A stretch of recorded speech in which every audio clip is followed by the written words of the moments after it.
ये नादान मत घबरा तू इन परेशानियों से। ये संघर्ष तो पल भर के मेहमान हुआ करते हैं, घबराना नहीं है, मुस्कुराना है। घबराना तो नादानों का काम है, मुस्कुराना तो बादशाहों का काम है। जैसे हम बहुत पहले बोला करते थे कि बागेश्वर धाम से दिल लगाना तो शहंशाह और अमीरों का काम है, जो दिल से अमीर हैं उनका।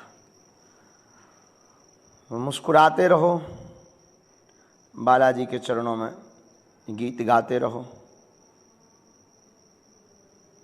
हम निकाल लें, फिर आज की सीधी बातचीत करते हैं। आज कोई प्रश्नोत्तरी नहीं है, आज तो सीधी प्रश्नोत्तरी है, आज कोई चैप्टर नहीं है, सीधा सा आज प्रश्नोत्तरी पर चर्चा करते हैं। मैं आ तो गया हूँ मगर जानता हूँ तेरे दर पे आने के काबिल नहीं हूँ। मैं आ तो गया हूँ मगर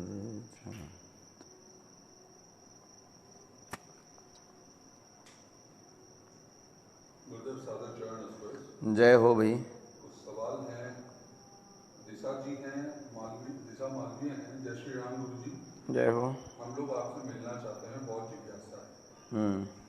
बहेरिया सागर में ही रहते हैं हम लोग। अरे वाह, आपका आशीर्वाद चाहते हैं। क्या खुश रहो। दिशा ना, दिशा मालवीय। दिशा मालवीय। हम यहीं सागर बहेरिया में ही हैं और आज और कल थोड़ा सा विश्राम हम करेंगे, फिर दरबार लगने के बाद में रोज़ शाम को और सुबह मिलने का हमने क्रम बनाया है।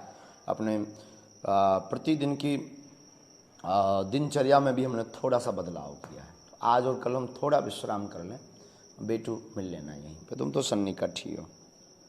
एमपी है, इनका सवाल ये है। सीताराम गुरु जी, मैंने घर से अर्जी लगाई है, 2 बार मुझे सपने में हनुमान जी और आप दिखाई दिए।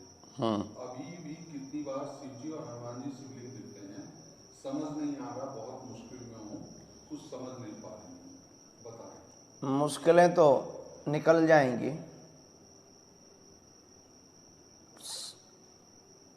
मुश्किलों से निकलने के लिए भगवान शंकर को अगर आपने पकड़ रखा है तो ये भी क्या कम है।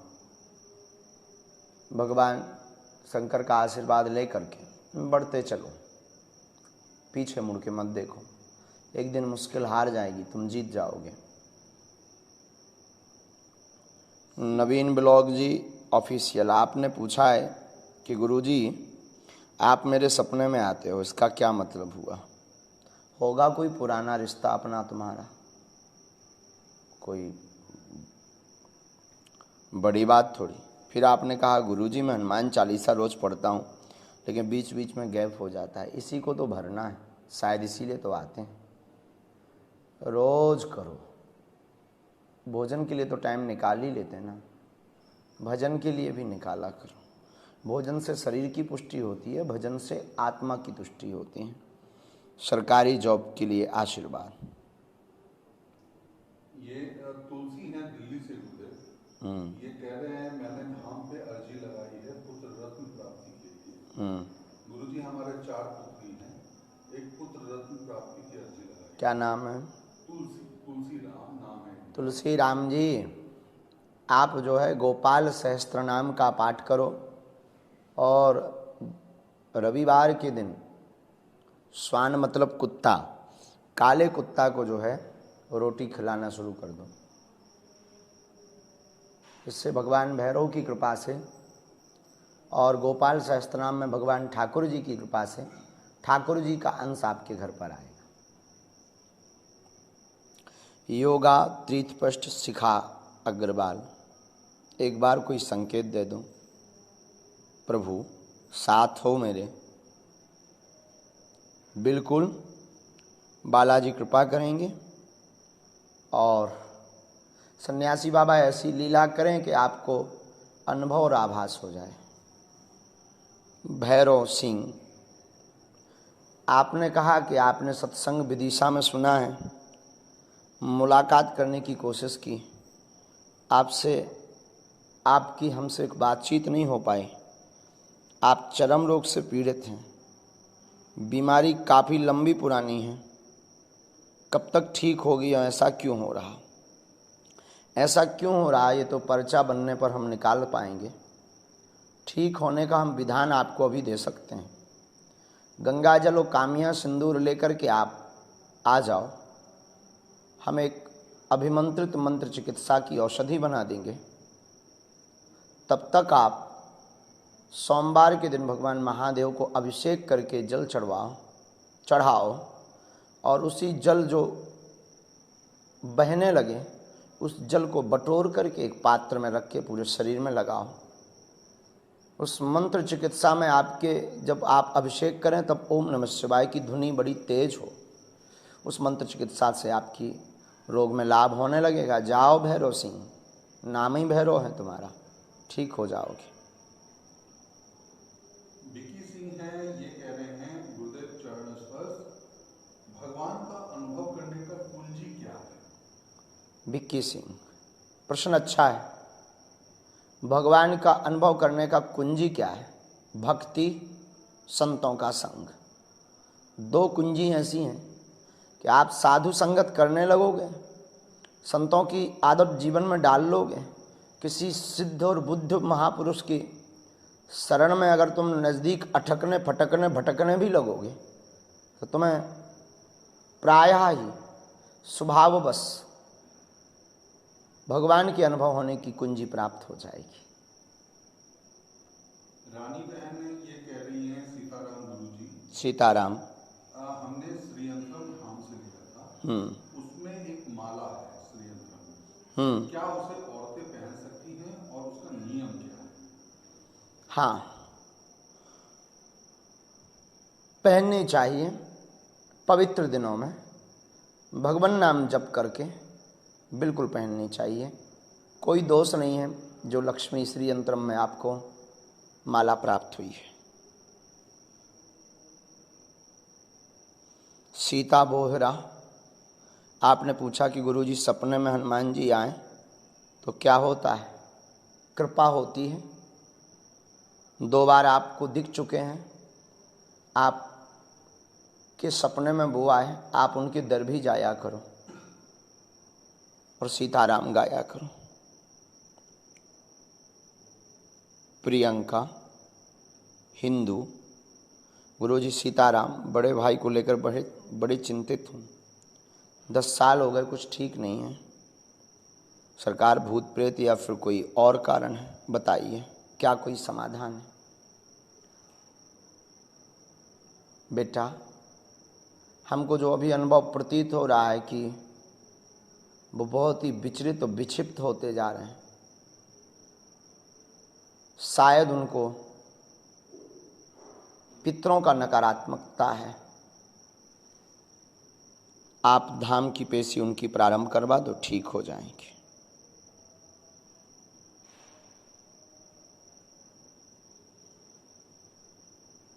गुरुदेव, ये अक्षत अवस्थी हैं, आपसे वो कह रहे हैं गुरुजी प्रणाम, मेरा नाम प्रियंका अवस्थी है, मेरी 16 पेशी हो गई है, बच्चे की लेकिन आराम नहीं मिल रहा है, कृपा करें भगवान मार्गदर्शन दें।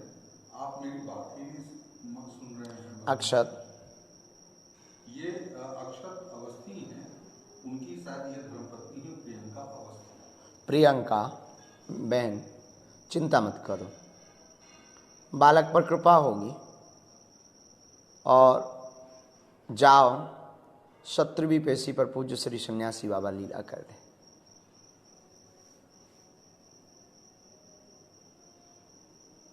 सिया पटेल, हमारी बहन ने लिखा, हनुमान जी और महादेव मेरे सपने में आते हैं लेकिन कुछ बोलते नहीं हैं, क्या करें? अभी गुपचुप ही चलने दो, थोड़ा बात आप कर लिया करो बिना सोते हुए। जागते में उनसे थोड़ा बातें कर लिया करो, वो सोते में तुमसे कर लिया करेंगे। सपने में आकर के वो तुम्हें भी संकेत दे दिया करेंगे। जैसे दर्शन हो रहे वैसे ही तत्सुख सुखित्वम, जिसमें हमारे प्रिय को सुख हो वही करना चाहिए। इसी का नाम प्रेम है।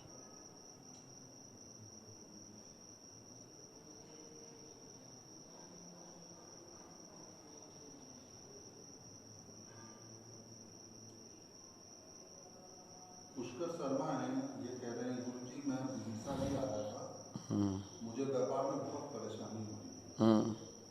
गुरु जी लोग बहुत पीछे पड़ रहे हैं, पैसे की दिक्कत आ रही है। बागेश्वर धाम से जुड़ने से सभी को की परेशानी दूर होती, मेरी कब होगी? चलो हम आपको एक कवच दे देंगे, बालाजी लीला कर देंगे। पूजा खंडेलवाल आपने लिखा, सीताराम गुरु जी मेरा भाई एक्टर है पर बहुत कोशिश करने के बाद भी उसे काम नहीं मिल रहा, काम क्या करें बताइए, बहुत परेशान है। बेटू भगवान करे तो उसे बहुत जल्दी अभिनय की दुनिया में सफलता मिले कुछ, लेकिन उसको हमारा एक सूत्र कह देना कि पर्दे पर अभिनय करने से ज़्यादा अच्छा है रियल जिंदगी को ही अभिनयमय बना दो, पर्दे पर निखर जाओगे।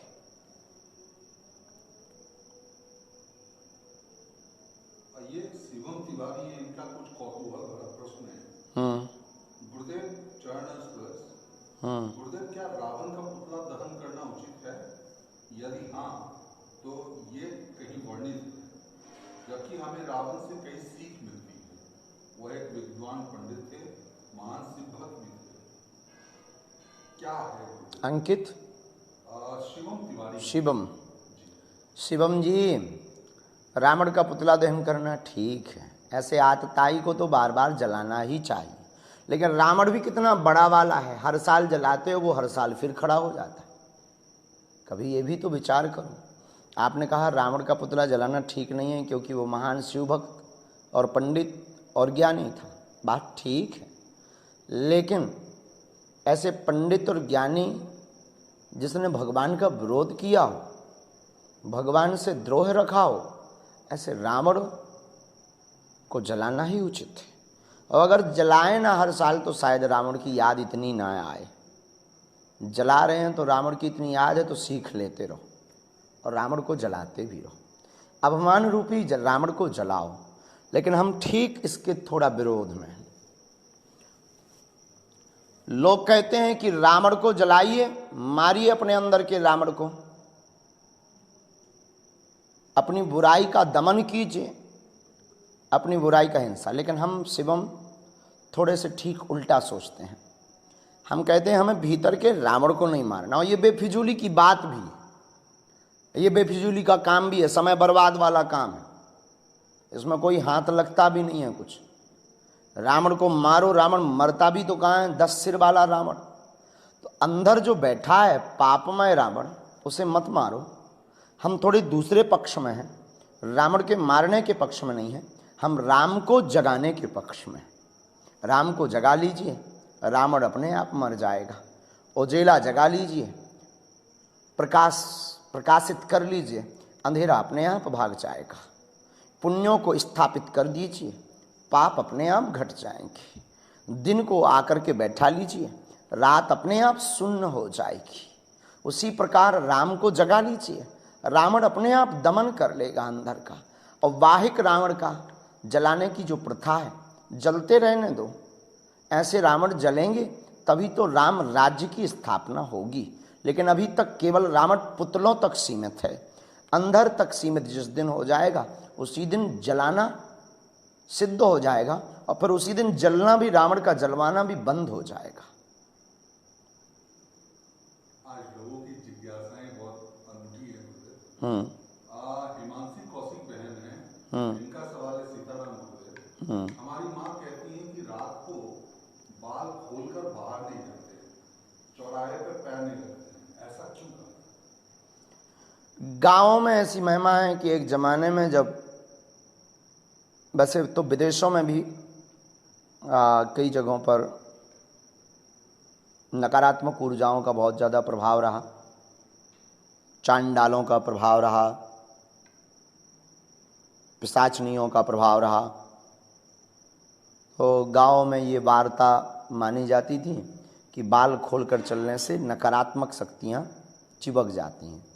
चौराहे आदि पर एक टोटका होता है, टोटका लोग करके रखते हैं तो जो रात्रि काल में अकेली बालों को खोल करके जाते, स्त्रियों को तो इत्र यानी सुगंधित स्प्रे आदि परफ्यूम का प्रयोग भी रात को नहीं करना चाहिए, और कभी भी मज़ारों के बगल से तो इत्र लगाकर निकलना भी नहीं चाहिए। इससे नकारात्मक ऊर्जाएं बहुत ज़्यादा चिपकती, ऐसा हमने सुना है।